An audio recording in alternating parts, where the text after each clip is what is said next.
plutôt qu'à qui j'ai pas dit bonjour. Donc, je m'appelle Margot Gaillard, je suis doctorante en deuxième année au L2N, au laboratoire Lumière Nanomatériaux et Nanotechnologie, à l'UTT, du coup ici à Troyes.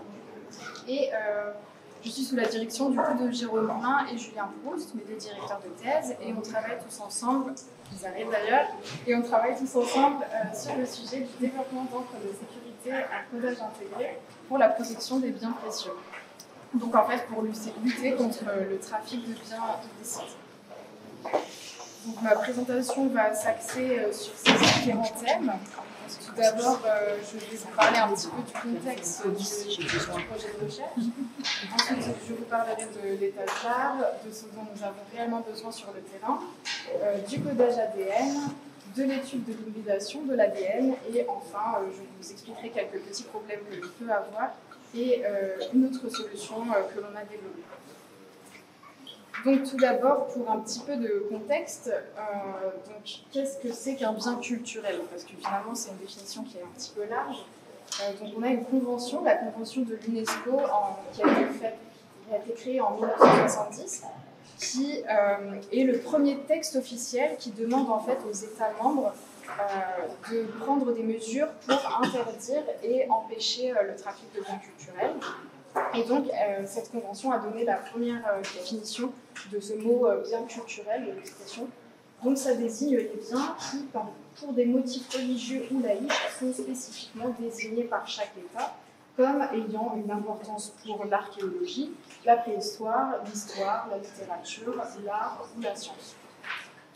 Donc, en fait, ça peut être à la fois des collections de spécimens rares de faune et de flore, par exemple, des objets qui présentent un intérêt paléontologique, des biens qui concernent l'histoire, des éléments qui sont issus des fouilles et des découvertes archéologiques, des éléments qui proviennent de structures du démembrement de monuments et de sites archéologiques, des antiquités qui ont plus de 100 ans d'âge, du matériel ethnologique, des peintures, tout ce qui est tableaux, peintures, dessins, sculptures, etc.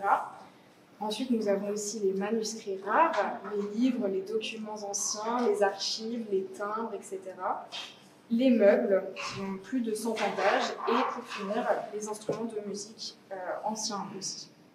Donc finalement, cette convention, elle est là pour donner un cadre commun aux États, pour justement qu'ils s'engagent à adopter des mesures pour protéger les biens culturels et pour éviter, par exemple, la circulation de biens culturels dans les pays, pour faire en sorte que ces biens culturels soient restitués aux États auxquels ils ont été volés, etc.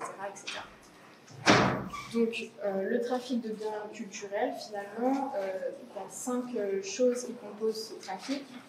C'est tout d'abord donc, le vol. Donc, vous devez connaître l'organisme Interpol.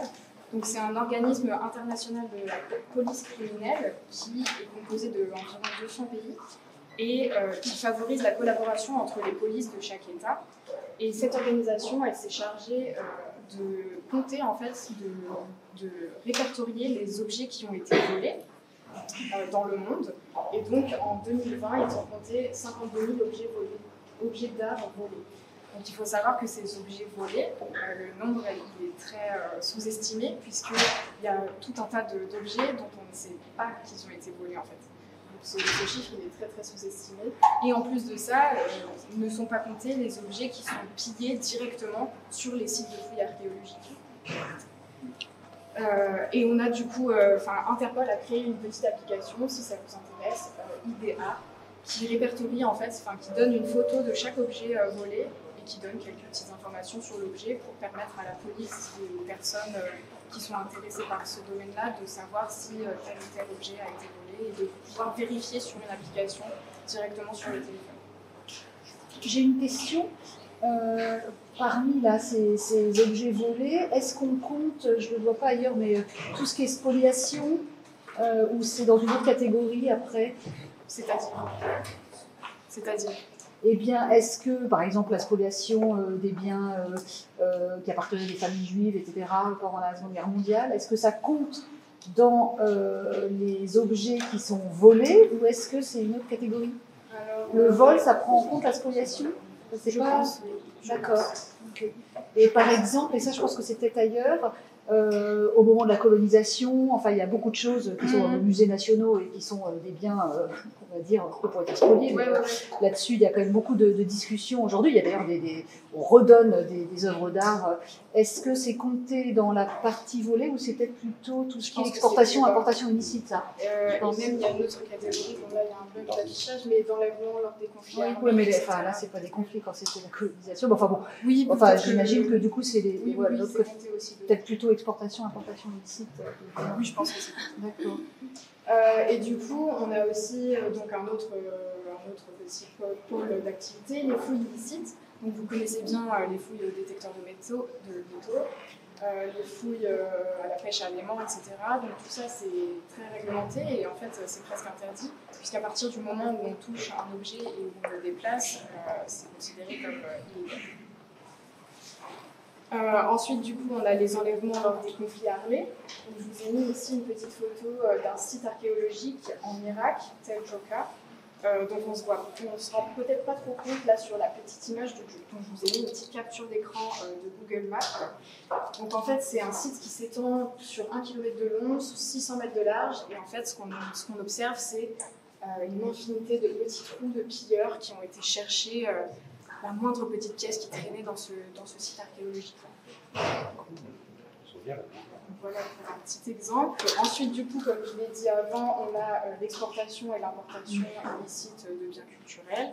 Et puis, bien sûr, la production de faux. Parce que pour certains bandits, on va dire, il est plus facile de créer un faux d'un objet que de trouver un vrai et ensuite de prendre part au trafic de biens culturels. Donc, pourquoi il est important de protéger les biens culturels du trafic illicite? Je vous ai mis une petite vidéo qui a été créée par l'UNESCO et qui va vous permettre de voir un petit peu le chemin que prend une statuette qui a été découverte sur un site de fouille. Il n'y a pas de son, hein, c'est pas important. Vous allez suivre le chemin de cet objet qui a été volé. Enfin, qui est... Une personne trouve une petite statuette. Elle la vend une première fois. Ensuite, la statuette va être déplacée, donc elle perd son contexte finalement archéologique. Elle est revendue une deuxième fois, une troisième fois. Elle change de pays, donc elle perd encore plus son origine. On crée un faux certificat qui devient un fait, puis on la vend aux enchères. Et finalement, qu'est-ce qui est derrière tout ce trafic?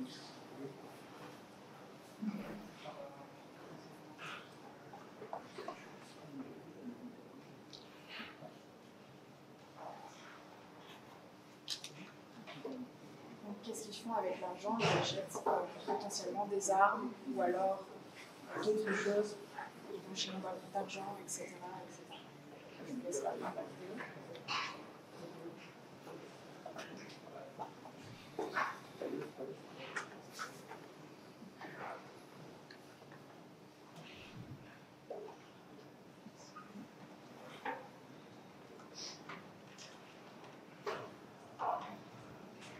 C'est une vidéo qui a été créée par l'UNESCO spécialement pour montrer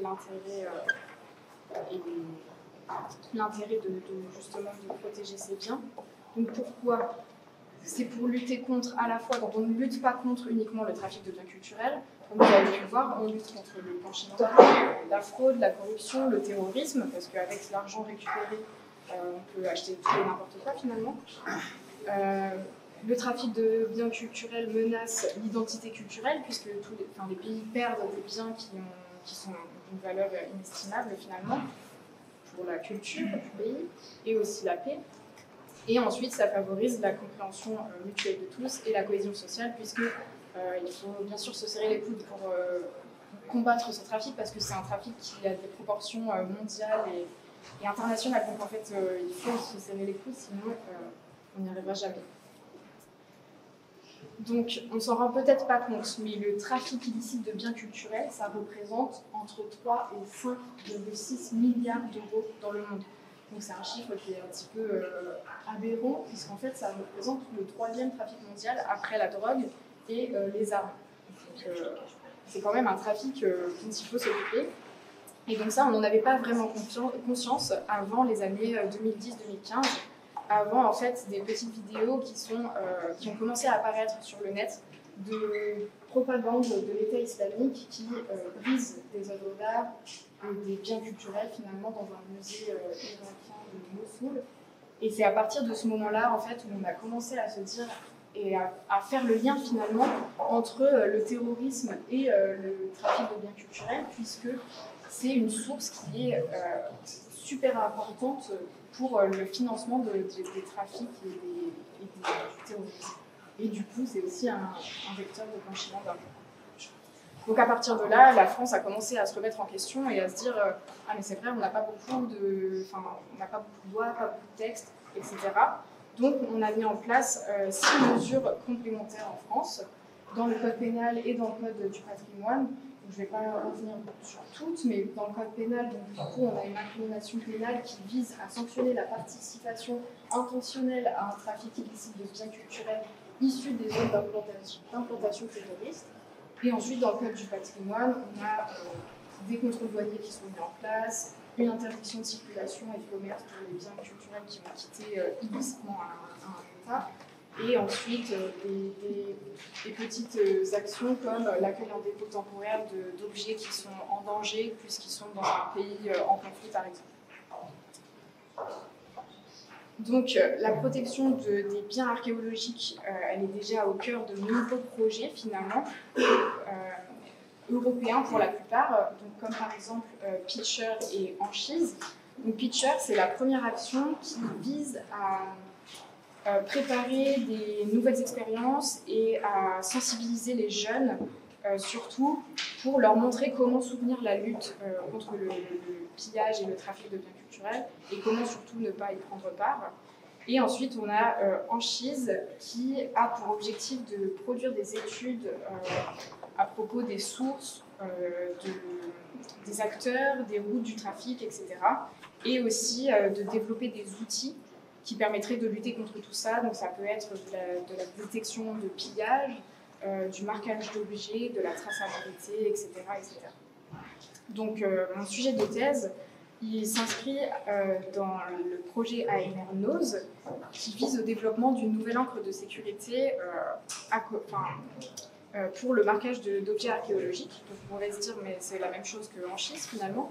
Mais non, pas vraiment, parce que nous, on a une particularité, c'est qu'on travaille en coalition avec 2 autres laboratoires, donc le CRENSP, le Centre de recherche de l'École nationale supérieure de la police, et aussi une équipe d'archéologues du CNRS, ISOMA, qui veut dire Histoire et sources des mondes antiques. Donc l'intérêt, c'est qu'avec cette coalition, on a à la fois qui prennent part au projet des policiers, qui ont eux toute la connaissance sur le trafic illicite de biens culturels.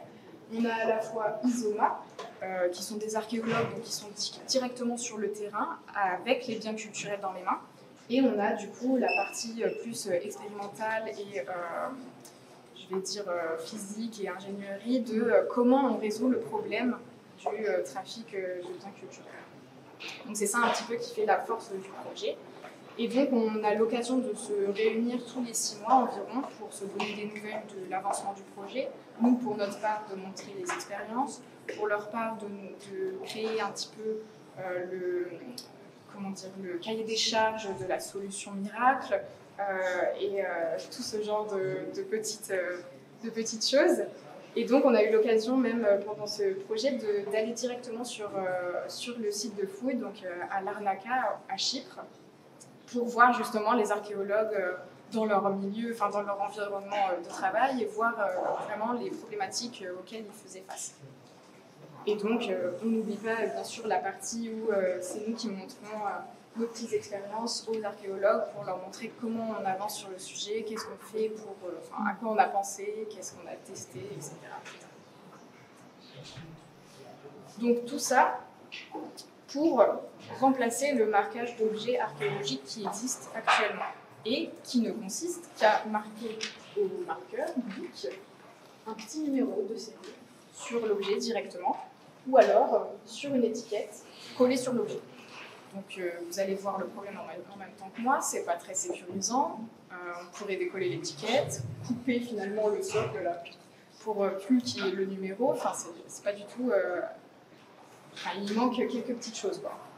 Donc remplacer tout ça par un bon marquage. Qu'est-ce que c'est qu'un bon marquage? Ça serait un marquage qui permet l'identification de l'objet, sa gestion et aussi sa sécurité. Donc la chose qu'il faut vraiment retenir au final, c'est qu'il faut que le marquage permette de replacer l'objet dans son contexte archéologique. Parce que si on a un objet qui est tout seul, par exemple si on prend cette petite statue sans son numéro, pour savoir à quelle collection de statues égyptiennes elle appartient, c'est compliqué, quoi. Donc c'est ça le but, l'objectif principal du projet. Donc il existe déjà des solutions qui sont proposées par les industriels et qui permettent de coder des informations sur des objets. Donc là, j'ai mis à l'échelle micro. Donc en fait, on a 3 entreprises qui ressortent principalement.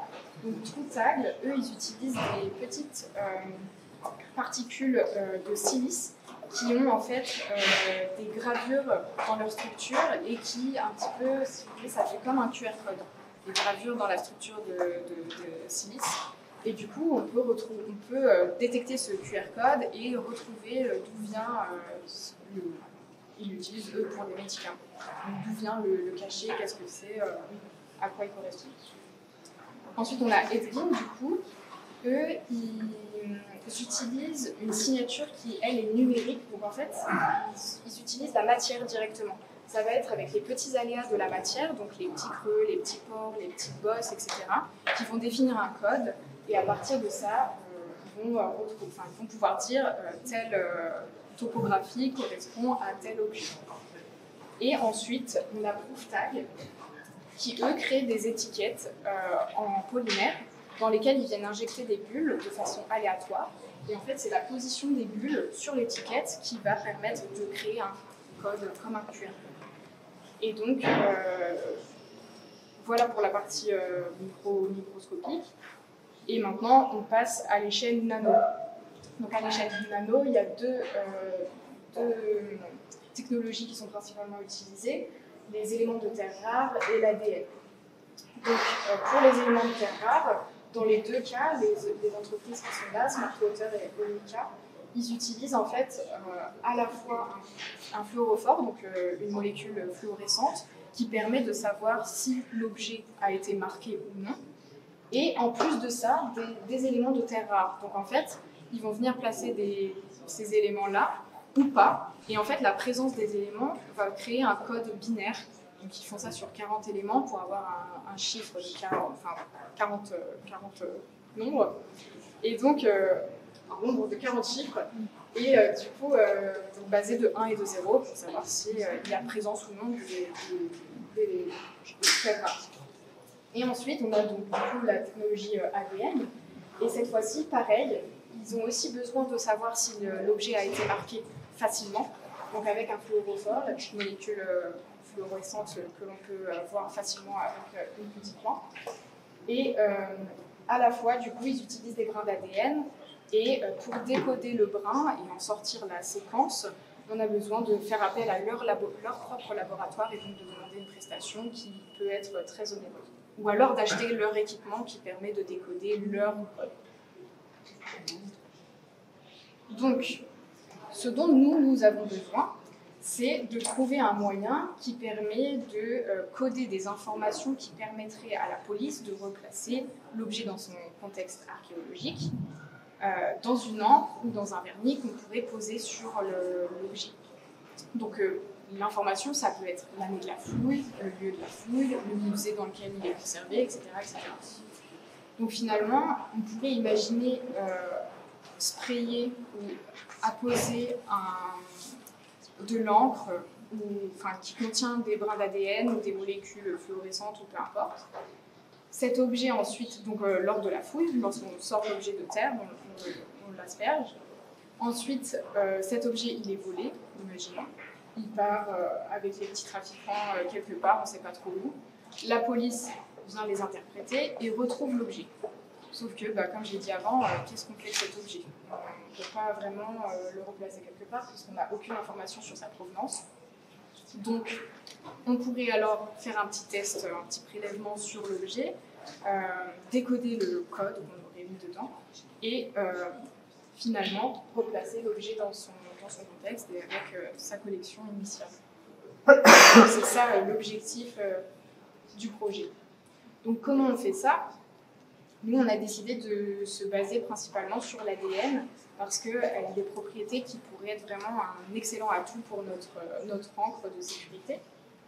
Donc l'ADN, j'imagine que vous connaissez tous, c'est une grande molécule biologique qui est constituée de deux brins, donc qui sont parallèles, comme ça, et qui sont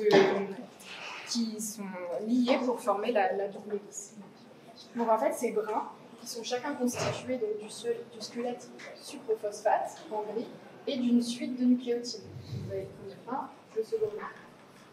Et donc, ces nucléotides, c'est les nucléotides qui sont ici en dessous, l'adénine, la guanine, la thymine et la cytosine. En fait, les deux brins vont venir interagir entre eux suivant des liaisons qui sont très spécifiques. Et c'est l'adénine qui ne se lie uniquement à la thymine et la guanine uniquement à la cytosine. Et du coup, grâce à ça, si les brins sont complémentaires, ils s'apparient pour former la double hélice, et s'ils ne sont pas complémentaires, ils ne s'apparient pas. Donc, l'objectif, c'est d'utiliser un petit peu cette suite de nucléotides pour créer le code dans lequel on viendrait, qui correspondrait à l'objet ou à l'information que l'on voudrait cacher au sein de l'objet. Mais pour décoder ce code, il faut séquencer l'ADN. Donc, une petite diapo sur le séquençage d'ADN. Donc, qu'est-ce que c'est déjà? C'est le procédé qui permet de déterminer l'ordre des nucléotides dans un brin d'ADN. Donc, j'ai choisi de vous présenter la méthode la plus simple et la plus utilisée dans le monde. Donc, elle a été créée en 1970 par le chimiste Sanger.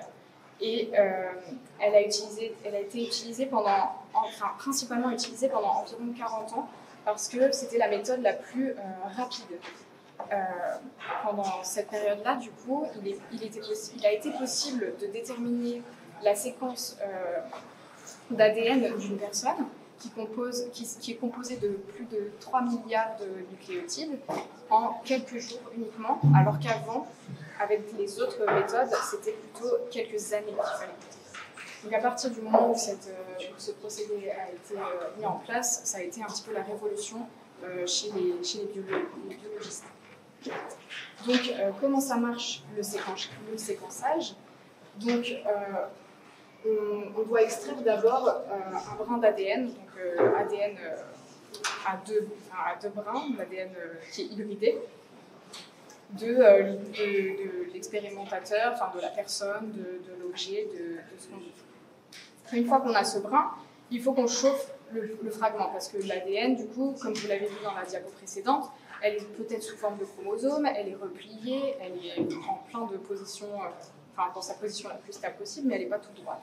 Donc on chauffe, l'ADN se met droit, et ensuite, si on chauffe assez, on donne assez d'énergie au brin d'ADN pour faire des simples brins. Donc en fait, le brin d'ADN s'ouvre aussi. Une fois qu'on a ce simple brin, on vient ajouter à notre solution une petite amorce ici. Cette amorce, ça va servir un petit peu de point de départ du séquençage d'ADN. C'est un petit peu la ligne de départ. Et donc, elle est là, l'amorce, parce qu'après, quand on ajoute l'enzyme, ce qui s'appelle l'ADN polymérase, donc c'est des noms un petit peu compliqués, mais en gros, on a une petite enzyme ici qui vient travailler sur notre brin d'ADN pour essayer de fixer et de réparer l'ADN en double brin. Donc, vous suivez jusque-là, ça va? Et donc, on a dans la solution des nucléotides qui sont libres, des adénines, des thymines, des guanines, des cytosines qui sont tout seuls. Et en fait, l'enzyme, elle va avancer sur le brin au fur et à mesure sur chaque nucléotide. Et si elle reconnaît une adénine sur le brin qu'on veut séquencer, elle va venir choisir une thymine et la fixer en face, parce que l'adénine ne se fixe qu'à la thymine. Ensuite, si elle rencontre une cytosine, elle va venir choisir une guanine et la guanine va venir se fixer, etc. etc. Donc nucléotide par nucléotide. Et vous allez me dire, mais dans ce cas, ça va aller jusqu'à quand? Enfin, quand est-ce que ça va s'arrêter cette histoire? En fait, ce que je ne vous ai pas dit, c'est que dans la solution, ici, il y a aussi du coup des nucléotides qui sont modifiés et qui permettent de dire à l'ADN polymérase que c'est la fin du brin et qu'il faut s'arrêter de séquencer. Donc en fait, ces nucléotides-là, c'est ceux qui sont imagés ici, ils sont modifiés parce qu'on leur a attaché un petit fluorophore. Et ce fluorophore, bien sûr, va être d'une couleur différente en fonction que ce soit une adénine, par exemple, qui ici est en vert, une ici en rouge, une cytosine en bleu, etc. Et du coup, l'enzyme va continuer son petit chemin, va attacher des nucléotides de manière aléatoire, et à un moment, elle va choisir un nucléotide de terminaison. Donc elle va le coucher, et ça va nous faire un brin d'une taille qui est définie avec ce nucléotide de terminaison. Et en fait, comme tout ça c'est aléatoire et qu'on a une multitude de brins dans la même solution, on va se retrouver à la fin avec une multitude de brins de tailles différentes et à chaque fois avec un nucléotide terminal fluoré en bout de chaîne. Donc après, ce qu'il suffit de faire, entre guillemets, on passe ça dans ce qu'on appelle une électrophorèse qui va venir trier les brins d'ADN en fonction de leur taille. Et en fait, les petits brins, par exemple la thymine ici, elle va se retrouver tout en bas parce qu'elle va pouvoir passer tous les petits pores de l'électrophorèse et elle va se retrouver le plus bas possible. Ensuite, celui qui sera un petit peu plus gros, il va se retrouver au-dessus, etc., etc., etc., jusqu'à retrouver le plus grand tout en haut. Et donc, ensuite, on vient placer un laser en face de cette électrophorèse et le signal que l'on va récupérer va nous donner la couleur du nucléotide. On va pouvoir savoir que ici, c'est une thymine, ici, c'est une adénine, ici, une guanine, etc., etc. Et en fait, comme ça, on arrive à reconstituer et à savoir quel nucléotide se trouve à quel emplacement de la chaîne d'ADN. J'espère que ça a été clair, parce que c'est compliqué à expliquer. Donc voilà pour cette partie. Donc l'intérêt d'utiliser ça, en fait, pourquoi je vous ai expliqué tout ça, c'est qu'on peut imaginer du coup un brin d'ADN qui rassemblerait les informations d'un même objet. Donc par exemple, la première partie du brin, là, elle faudrait l'année de la feuille. Donc imaginons, là, on a le code vert bleu vert qui correspond à l'année 2022. Donc on sait que l'objet sur lequel on a récupéré ce brin d'ADN a été retrouvé en 2022. On pourrait ensuite imaginer du coup que l'autre partie du brin coderait le lieu de fouille. Pareil, on obtient ce code-ci qui veut dire que l'objet a été retrouvé sur le site de Qatari. Et en fait, on peut faire ça avec autant d'informations qu'on veut sur le même brin d'ADN ou même sur des brins d'ADN différents tant que le code apparaît. Et comme ça, on retrouve le contexte archéologique de l'objet final. Pendant ma thèse, j'étudie aussi d'autres phénomènes sur l'ADN, comme par exemple l'hybridation de l'ADN. On a vu que c'était important pour l'ADN de s'hybrider avec son brin complémentaire, etc. Donc pour étudier ça, j'utilise un dispositif qui est basé sur la SPR, donc ça s'appelle résonance de placement de surface. Donc, j'utilise cet appareil-ci qui est Ipsolab, qui a été créé ici au sein de l'UTT, dans une start-up qui a été créée au sein de l'UTT et qui s'appelle PhaseLab. Donc cet appareil, il permet en fait d'étudier les interactions biomoléculaires en obtenant des mesures super précises sur la cinétique des liaisons. Donc en fait, quand les brins d'ADN vont s'accrocher ou pas.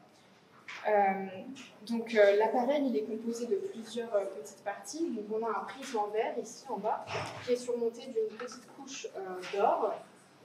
Au-dessus, on a des petites channels de microfluidiques qu'on peut apercevoir ici. Une channel de référence où on va passer la solution de référence et une channel analyse. Et bien sûr, des points d'entrée, des points de sortie, donc qui sont ici en rose.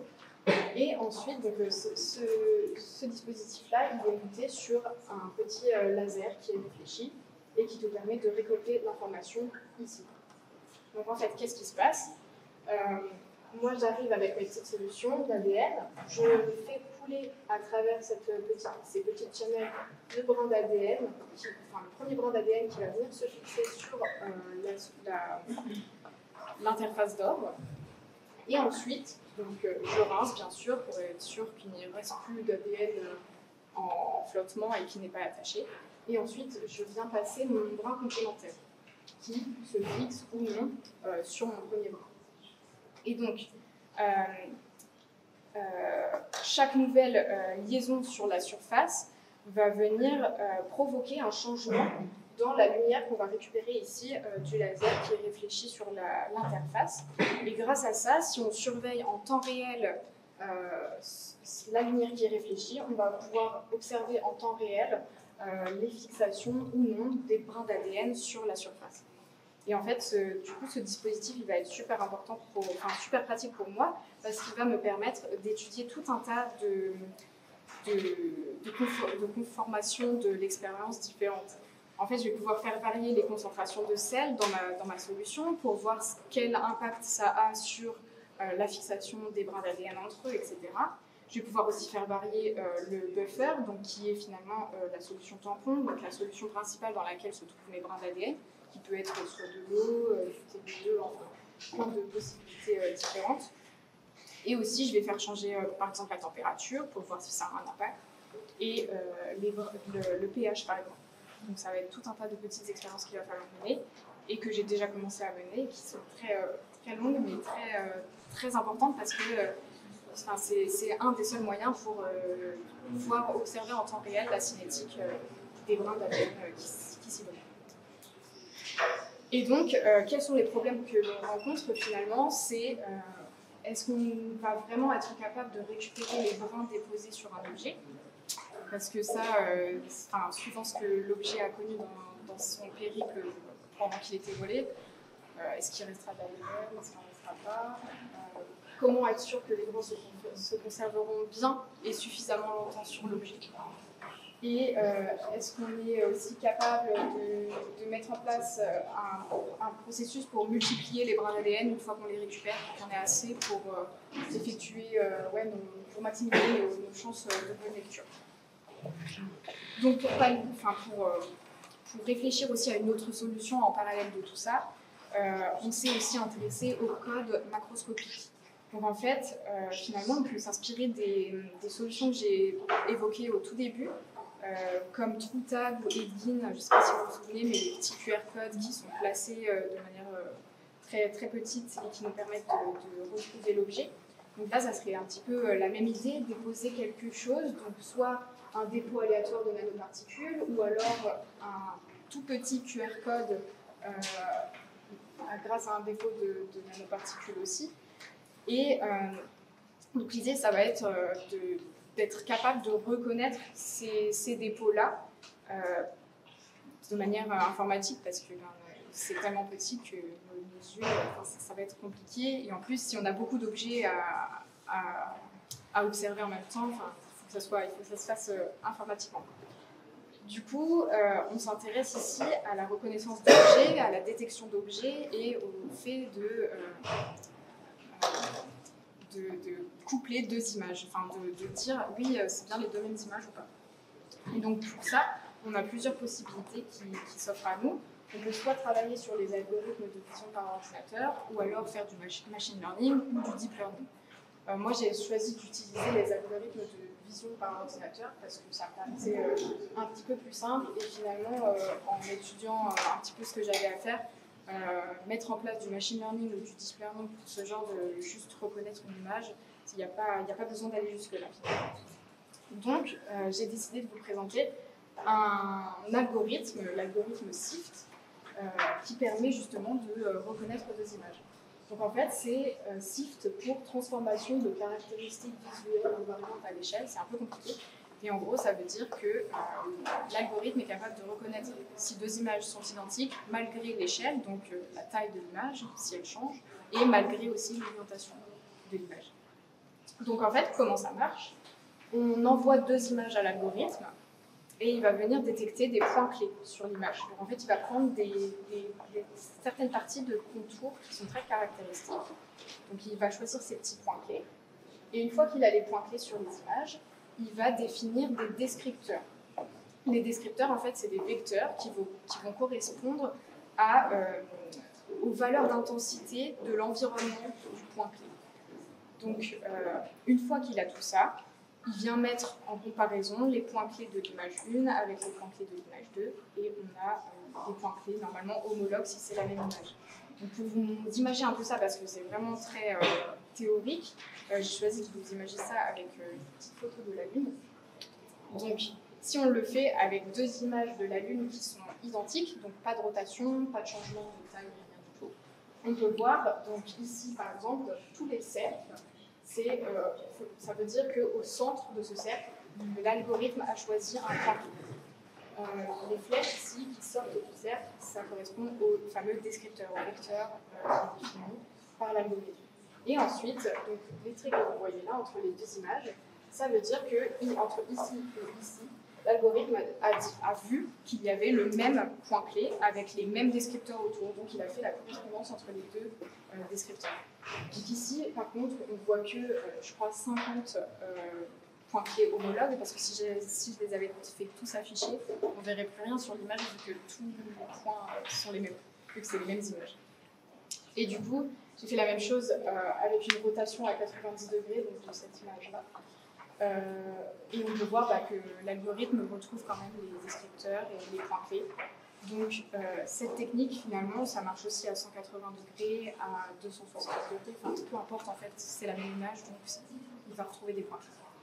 Donc cette technique, elle va être super intéressante pour moi, justement, pour étudier tout ce principe de dépôt aléatoire ou non de nanoparticules et voir s'il est possible de les reconnaître et de voir si elle a des homologues dans une base de données, par exemple. Voilà, donc pour conclure, même si on pourrait penser le contraire, donc le pillage archéologique de biens culturels, c'est toujours d'actualité. Donc je vous ai mis ici quelques petites photos qui sont sorties de quelques petits articles de journaux. Par exemple, en 2018, on a eu, je crois, plus de 1000 objets qui ont été retrouvés chez 2 collectionneurs en Alsace, et qui, bien sûr, étaient détenus sans certificat, sans rien. En 2020, ici, vous avez une infime partie de la plus grosse saisie qui s'est faite en France, qui comportait en fait plus de 27 000 objets qui avaient été pillés en France et en Belgique sur des sites archéologiques.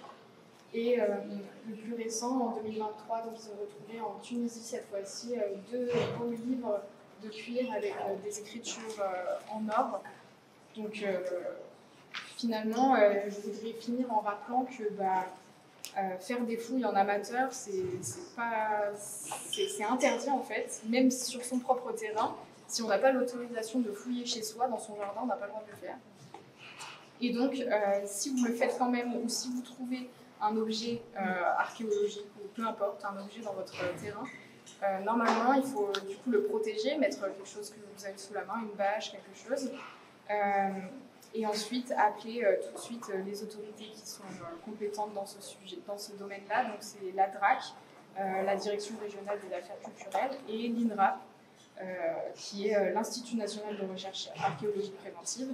Et suivant l'importance qu'aura l'objet que vous avez découvert, soit vous pourrez repartir avec, soit malheureusement ou heureusement, suivant comment on voit les choses, il sera confisqué par l'État parce que vous aurez peut-être participé à avancer les connaissances historiques sur ce sujet-là. Voilà, merci beaucoup de m'avoir écouté. Et si vous avez des questions, n'hésitez pas. Je serai ravie de répondre. Merci beaucoup. Moi j'ai une petite question. Quand on va fouiller avec un détecteur de métaux, alors là, on n'est pas dans les clous. Si on trouve un petit truc et qu'on ne fait rien derrière. C'est autorisé jusqu'au moment où on tombe sur un objet. Si on tombe sur un objet et qu'on le déterre, là ça devient illicite. En fait. Ça devient, même sur son propre terrain, ça ne dépend pas de la profondeur où on entend des choses pas comme du ça. Tout. Pas du tout. Si Si on n'a pas l'autorisation de fouiller, on n'a pas le droit de fouiller même sur son propre terrain. Après, on peut fouiller, mais si on trouve un objet, il faut vraiment le laisser sur place et appeler tout de suite les autorités. C'est un détail par rapport au vaste sujet. Hein, oui, non, mais pas de souci. Merci. De rien. Je ne sais pas si quelqu'un d'autre... Moi, je trouve ça un peu paradoxal, c'est toujours pareil, c'est beaucoup d'ambivalence, avec le fait qu'on puisse finalement se doter d'un détecteur de métaux. Oui. Sur le marché, c'est pas interdit de chercher. Ouais, voilà. C'est interdit de trouver. En général, on cherche pour trouver, non? On cherche pour chercher. C'est pas trouver quelque chose. En fait, le oui,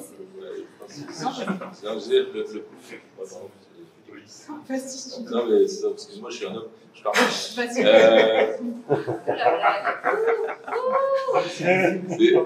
Parce que, en fait, en France, en tout cas, on a une volonté toujours d'interdire les choses sans les encadrer. Et c'est ce qui se passe exactement là. C'est interdit, comme la pêche à l'aimant, comme la pêche, enfin, comme ça. On interdit tout plutôt que d'encadrer. Il y a des pays qui ont choisi d'encadrer ça, justement. On peut prendre en photo, on peut localiser l'objet, on a une base de données qui se crée et on sait où sont les objets en fait.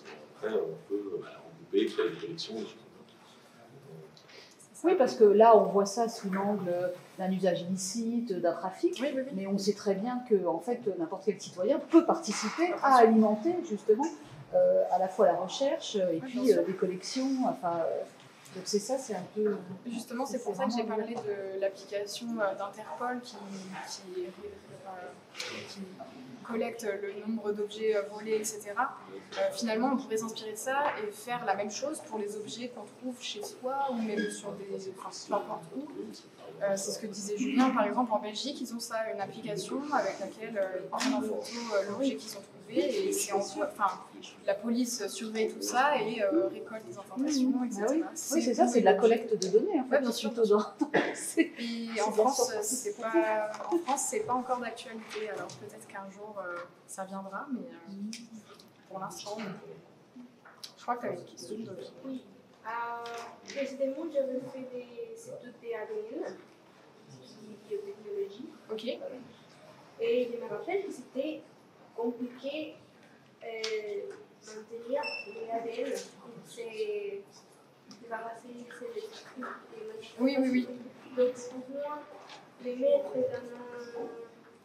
J'envisage pas comment mettre, comment ça va se garder, etc. Alors c'est des questions qu'on se pose, bien sûr. Pour te répondre, il faut qu'on fasse des tests parce que c'est pas du tout ce sur quoi on travaille en ce moment. Pour l'instant, on essaye de s'en sortir avec ça. Mais l'idée, pour te répondre quand même, te donner un élément de réponse, ça serait d'encapsuler les brins d'ADN dans peut-être une résine, un vernis, quelque chose pour essayer de le protéger. Après, c'est pareil, tu vas me dire, mais comment tu récupères ton brin d'ADN après tu vas pas le casser en enlevant le vernis, etc. C'est des questions qui se posent et oui, c'est clairement, il va falloir... Non, je suis pas un petit peu précis, c'est comme je ne sais pas, ça vraiment marche ou c'est c'est des choses à tester. On pourrait imaginer mettre dans un quand je dis résine, c'est plutôt la matière polymère, tu vois, comme l'étiquette au début de Proof Tag, un petit peu dans quelque chose comme ça, tu vois, essayer d'enfermer l'ADN dans quelque chose pour qu'il se conserve mieux. Pourquoi pas? Après, je dis ça, je m'avance, hein, j'ai pas fait de test, j'ai pas testé si c'est possible ou pas, mais c'est une idée. Et du coup, par rapport à ce qui existe déjà, on constate que ce n'est pas probant, enfin c'est pas efficace pour qu'il y ait justement cette recherche sans doute pour améliorer les techniques actuelles. Enfin, elles sont, c'est ça, elles sont lacunaires ces techniques. En fait, je l'ai un petit peu dit au début, mais du coup, ces techniques-là, pour décoder la séquence d'ADN, on a besoin d'appeler l'entreprise directement. On est très dépendant. Ça c'est problématique. C'est vraiment problématique parce que ça coûte cher et vu le nombre d'objets qui sont volés, c'est pas possible de faire une demande pour chaque objet en fait. Donc finalement, le problème qui se pose au-dessus de tout ça, c'est comment détecter la séquence autrement que par les techniques actuelles, avec des techniques plus simples. Je sais pas, il faudrait imaginer un test qui pourrait nous permettre de faire ça rapidement et pas cher. Et c'est aussi une question qui se pose, bien sûr, d'apporter quelque chose à la technique, parce que c'est sûr que juste refaire une solution qui existe déjà, ça n'a aucun intérêt. Ça, je suis bien d'accord. Mais l'idée, c'est de s'éloigner de cette chose de devoir faire appel au laboratoire pour une prestation qui va coûter cher, qui va prendre du temps. C'est pas ce dont on a besoin, en fait. Les archéologues et la police, ils ont besoin d'un test qui se fait sur place tout de suite pour voir directement oui, cet objet il est volé, il appartient à telle collection, on le met là. Parce que pour l'instant, les objets sont juste. Mais le QR code, par exemple, la technique, le problème, c'est qu'il est visible. Donc, comme au début, les numéros sur les statuettes, oui, on peut facilement, j'imagine, le renvoyer, puis le rendre inactif. Un pilleur, un voleur, il a envie d'enlever le truc visible. Bah oui, c'est la première chose qu'il va aller chercher. Il va mettre un coup de disqueuse ou un petit coup d'acétone et puis il va faire. Oui. Et est-ce qu'il y a eu des essais avec des puces RFID? Parce que nous, par exemple, en bibliothèque, alors ici c'est pas le cas, mais on va coder un certain nombre d'informations, donc c'est quand même ça le but, à partir d'une puce. Donc qu'on va poser, et je me disais, est-ce que apparemment ça n'existe pas, ça ne fait pas partie des techniques que vous avez. Le problème, c'est que pareil, la puce, on la met où? Ah, mais la puce, ça peut être microscopique, je pense, vraiment, et invisible.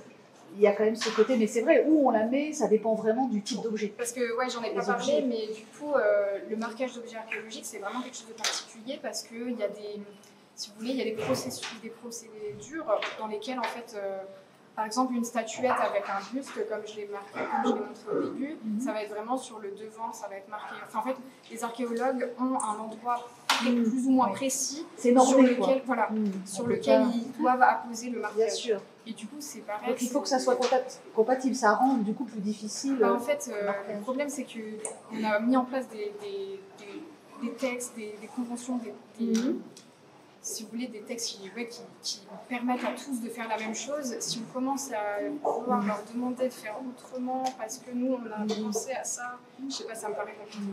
Oui, mais ça peut évoluer comme évolue la technologie, forcément, à un moment donné. C'est pour ça que le projet NOSE, il est intéressant. La norme, elle n'est pas figée, la norme, elle évolue. C'est pour ça que le projet NOSE, il est intéressant, c'est qu'on a directement les archéologues et la police qui sont là pour nous dire ouais, mais votre idée là... Oui, bien sûr, pour donner un peu les limites. Voilà, c'est ça. C'est pour ça que c'est super intéressant de les avoir avec nous pour avoir un petit peu leur vision aussi sur le sujet. J'avais juste une question à te poser concernant la récupération d'objets et le temps que ça prend avant le marquage. Est-ce que ça peut constituer un risque du coup, par rapport au fait que l'objet peut être volé entre temps, etc. Alors, le temps de créer la séquence d'ADN, j'imagine que ça prend un petit peu de temps, comme tu as dit. Du coup, toute la partie marquage avec la séquence d'ADN, c'est vraiment quelque chose qui se fait pour l'instant dans les salles blanches de l'UTT, donc c'est pas sur le terrain encore. Donc j'avoue que là, pour te dire à quel moment on va mettre la séquence d'ADN, ça, je ne peux pas te répondre pour l'instant parce qu'on ne le fait pas pour l'instant sur les objets. Enfin, en tout cas, pendant les fouilles. Par contre, oui, les archéologues, quand ils trouvent l'objet, ils le marquent une première fois avec un numéro d'inventaire qui est propre au chercheur, à l'équipe qui l'a trouvé. Et ensuite, ce petit morceau de poterie, par exemple, il va être envoyé dans un musée qui, lui, va avoir son propre numéro d'inventaire. Donc, ils vont rajouter ou alors effacer et puis mettre le nouveau numéro. Donc, il y a aussi des pertes d'informations sur le voyage, si vous voulez. Ouais, le marquage temporaire, en fait. Voilà. Donc, oui, c'est des problématiques qui se posent, c'est sûr. Mais voilà. Je ne sais pas si... Mais c'est juste que du coup, ça peut constituer une petite... Et oui, ça pose problème aussi parce que comme le marquage, s'il bouge, c'est pas... En fait, il faudrait un marquage qui ne se voit pas et qui ne bouge pas, mais qui ne détruit pas l'œuvre en même temps. Parce que ça fait beaucoup de contraintes. Voilà. Le cahier des charges est très long. Oui, en gestion de contraintes, c'est sûr. Parce que le marquage, ça peut dénaturer l'objet. Voilà, c'est ça. Il y a aussi cette partie, parce que nanotechnologie, ça fait tout de suite peur. Nanoparticules, c'est petit, ça fait attention. Il faut faire attention. Donc oui, c'est des problématiques qui se posent et c'est pour ça qu'on a des super des superbes directeurs de thèse qui vont faire des conférences pour dire à quoi serviraient les nanotechnologies pour, dans ce cadre-là. Les nanotechnologies pour savoir si ça a une nuisance. C'est Tout ça, simplement sur le on vivant. C'est ça la vraie problématique. Pour l'instant, On n'a pas encore assez, je pense. Il n'y a pas suffisamment de recul. Non. Il y a plein de thématiques de toxicologie qui sont en train de se mettre en place. Et ça prendra le temps que ça prendra, mais je pense que c'est des sujets qui vont bientôt, qui vont émerger. Justement, on essaie quand même de développer des solutions qui sont humains compatibles, parce qu'on pense à nos collègues archéologues qui vont devoir les appliquer. Ça, c'est la première des choses. Et puis, la deuxième chose, c'est que pour l'instant, ils utilisent un feutre. Alors, il y a 2-3 marques de feutre qui sont dans les normes dont on parlait, acceptées par les conservateurs de musées, dont le fameux BIC indélébile, et puis, je ne sais plus, le Piglet, je ne sais plus quoi, enfin bref. Donc la première chose qu'on a dû faire, c'est de leur expliquer de quoi était fait une encre indélébile, de ce type de marqueur. C'est essentiellement un certain nombre de solvants, et puis des nanoparticules de carbone. Voilà. Ce qui fait que, une fois qu'on a démystifié ce qu'était une les nanos, finalement, apparu comme une solution envisageable. Et il y a besoin de lever quand même ces craintes. Et encore, on ne peut pas tout lever. Il y a des choses qu'on ne sait pas. Enfin, l'amiante, quand ça a été utilisé au départ, on ne connaissait pas les conséquences. Il faut forcément le temps relativement long pour voir quelles sont les... Donc peut-être que... Peut-être que... c'est un projet de recherche, hein. C'est oui, voué à évoluer. Ah non, mais c'est sûr.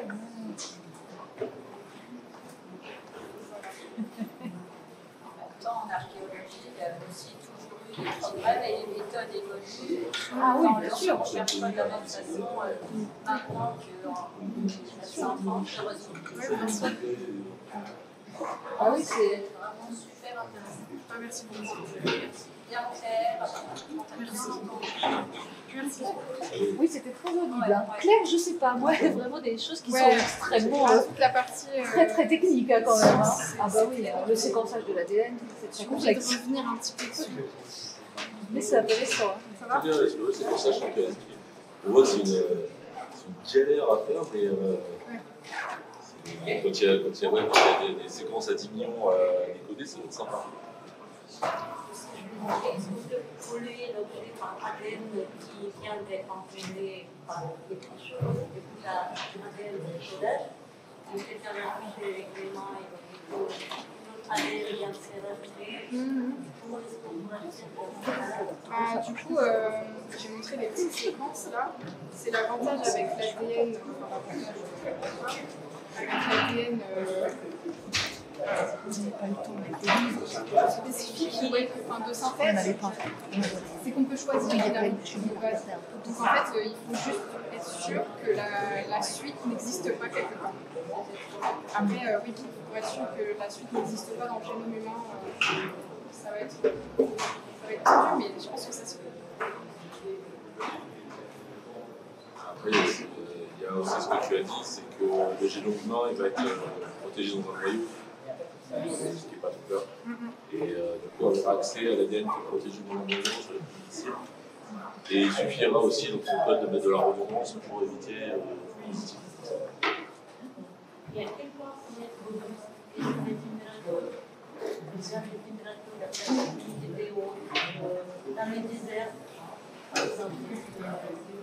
C'est des questions qui se C'est posent. une question de voir, je pense. On disait que même si on les voit mal, c'est des trucs. Donc il fallait prendre attention. À l'avenir, non, mais oui, c'est sûr, c'est des questions qui se posent et il faudra bien sûr faire des tests justement de vieillissement, voir si ça tient dans le temps, rapport à la chaleur.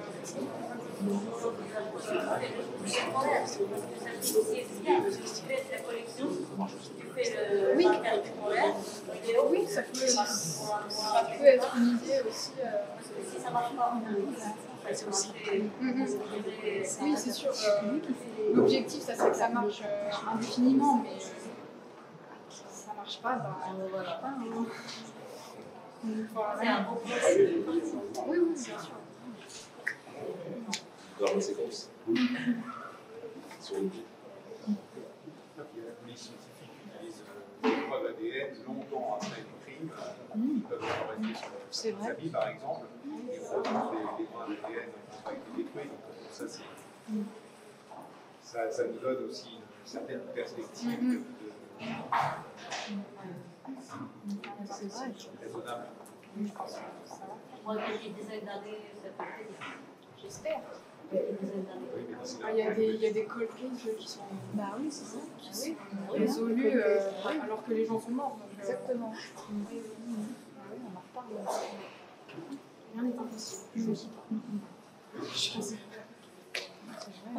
C'est ma référence scientifique.